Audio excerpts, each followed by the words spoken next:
500 आणि 1000च्या जुन्या नोटांवर बंदी घालण्याच्या निर्णयाला आज बरोबर 1 महिना पूर्ण होतोय। देशभरात दडलेला काळा पैसा बाहेर यावा या उद्देशाने पंतप्रधान नरेंद्र मोदींनी 8 नोव्हेंबरला मध्यरात्रीपासून 500 आणि 1000च्या जुन्या नोटा बंद करण्याची घोषणा केली। तेव्हापासून आजपर्यंत या जुन्या नोटांच्या स्वरूपात तब्बल 11,55,000 कोटी रुपये बँकांमध्ये जमा झाल्याचं रिझर्व्ह बँकेनं स्पष्ट केलंय। त्याचप्रमाणे 2000 आणि 500च्या नव्या नोटाही मोठ्या प्रमाणात चलनात आल्या आहेत। पण रोख रकमेसाठी लोकांना अजूनही बँकांमध्ये रांगा लावाव्या लागतात। देशातली 1,80,000हून अधिक एटीएम्स नव्या नोटांसाठी रिकॅलिब्रेट करण्यात आली आहेत। त्यामुळे बहुतांश एटीएम मधून आता 500च्या नोटाही बाहेर येत आहेत। पण अजूनही सुटे पैसे मिळत नसल्यानं जनतेमध्ये मोठ्या प्रमाणात नाराजी आहे। येत्या काही दिवसात परिस्थिती सुधारेल असं सरकार आणि रिझर्व्ह बँकेचं म्हणणं आहे। पण तूर्तास तरी आणखीन काही दिवस रोखीचे चणचण भासत राहणार हे मात्र निश्चित आहे।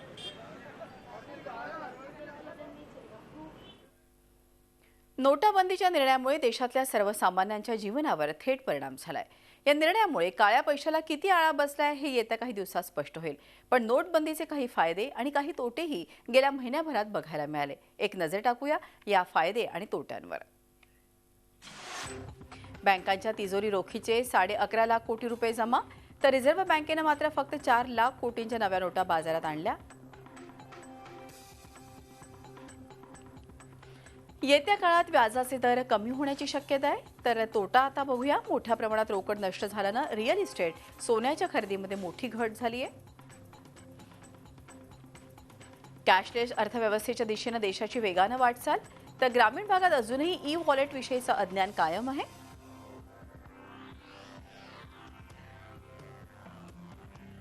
डेबिट आणि क्रेडिट कार्डाच्या वापरामध्ये वाढ झालेली आहे। एटीएम मध्ये अजूनही पुरेशी रोकड नसल्यानं रांगा कायम।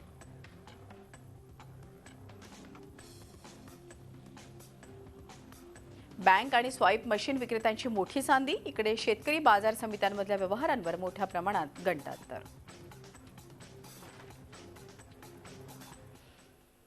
मोदी सरकारनं नोटबंदीचा निर्णय घेतला, ज्याला आज 1 महिना पूर्ण होतोय।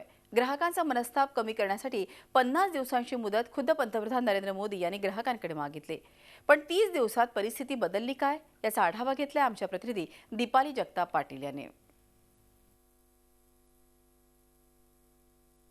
नोटबंदीच्या निर्णयाला 1 महिना झाल्यानंतरही बँकेबाहेर, एटीएम बाहेर ग्राहकांची काय परिस्थिती आहे हे आपण जाणून घेणार आहोत आणि याचाच रियालिटी चेक जे आहे ते आम्ही तुम्हाला दाखवत आहोत। सध्या आहोत आपण पीएमसी बँकेच्या एटीएम बाहेर, ज्या ठिकाणी आपल्याला ग्राहकांची मोठी रांग पाहायला मिळते। काय सांगाल, अजून 1 महिना झाला नोटबंदीचा निर्णय घेऊन, काय परिस्थिती आहे? खूप वाईट परिस्थिती आहे। अशी परिस्थिती आहे की आरबीआयने सांगितलंय 24,000 रुपये भेटायला पाहिजे। बघा तिकडे काय लिहिलंय, 5,000 भेटत आहेत, 4,000 भेटत आहेत। स्थिती खूप गंभीर है। 24,000 देने का है, रोज सुबह का लाइन लगाओ, हफ्ते में एक ही मरतबा 5,000 रुपये देता है, तो 24,000 देना चाहिए एक साथ में। तर बँकांमध्येही पैसे जे आहेत त्याचा साठा जो आहे तो आता कमी झालेला आहे आणि म्हणूनच 24,000 ऐवजी 5,000 रुपये या ठिकाणी या बँकेतून दिले जात आहेत आणि अशीच तक्रार इथले ग्राहक करतायत।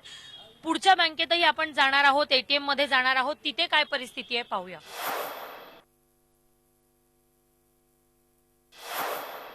आता आपण आलोय सायन येथील बँक ऑफ इंडियाच्या बँकेबाहेर आणि एटीएम बाहेर आणि या ठिकाणी सुद्धा तीच परिस्थिती दिसतेय जी एका महिन्यापूर्वी होती। म्हणजे महिनाभरापासून जी ग्राहकांची रांग आहे, गर्दी आहे, ती आजही कायम आहे। या ठिकाणी काही ग्राहक आहेत, आपण त्यांच्याशी देखील बोलणार आहोत। 1 महीना हो गया डिसीजन लेके नोटबंदी का, कितना असर अभी भी है आपको लगता है? हम लोगों को तो प्रॉब्लम है ही है। 1-2 हज़ार रुपया डालने के लिए भी इतना घंटों 2 घंटा का लाइन लगाने पड़ता है। उम्मीद का मेरा सर्वर डाउन है, एटीएम चल नहीं रहा है, लोग परेशान है, डिपॉजिट मशीन बंद है।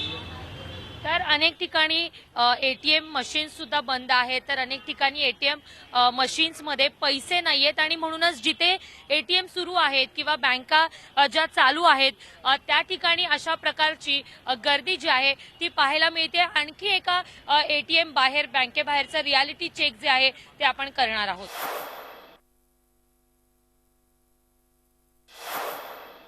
दोन बँकांबाहेर आणि एटीएम बाहेरची परिस्थिती पाहिल्यानंतर आता आपण आलोय पंजाब नॅशनल बँक आणि तामिळनाड मर्कंटाईल बँकेच्या बाहेर. या ठिकाणी दोन एटीएम आहेत, पण दोन्ही एटीएम बंद आहे. आपल्या सोबत एक ग्राहक आहेत जे आताच पैसे काढण्याचा प्रयत्न करत होते.